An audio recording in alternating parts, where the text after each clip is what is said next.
You're listening to Center. The Republicans were very effective. Donald Trump was very effective at saying that it was the worst border that there had ever been. But that's like me asking you, how good was your iPhone in 2006 compared to your iPhone now? Well, there wasn't even any such thing as an iPhone or a smartphone in 2006. The evolution of border security from the year 2000 to 2001 when we saw the 9/11 attacks to 2003 when DHS gets created to now is night and day. You have one of the world's most professional and best trained law enforcement organizations, technology, AI-powered surveillance along the border, aerial surveillance. It is night and day. Before 2013, a majority of people who tried to cross the border actually succeeded. During the Trump 1 and Biden administrations, we were able to stop roughly 80% of them. That's a huge difference when you think about that.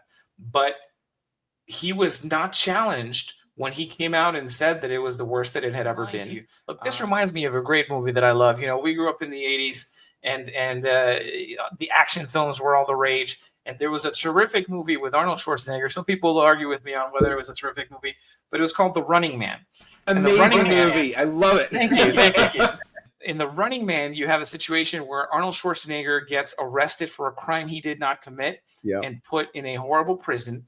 And then the way that they make a deal with him to let him out is that he has to compete on this game show. And on that game show, if he wins a series of, brutal attacks from American Gladiator style foes, then he could, win his freedom and be off vacationing on a great island. And in that movie, the rebels of sort eventually break into the major TV station at the time, and they publish videos of what those previous season winners actually look like. And they're all cadavers. They're all dead. Last year's winner, and there's a bunch of dead people. Yeah. And that's what we have to do is say, wait a second, you're being lied to. He's not the Don. He's the con. He is Donald Trump. He is lying to you.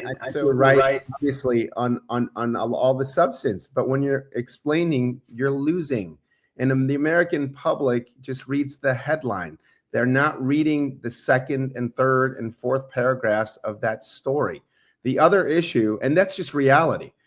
The other issue is we have to stop responding and putting out issues for the other side to respond. You have to be in the driver's seat of the discussion. Subscribe and stay tuned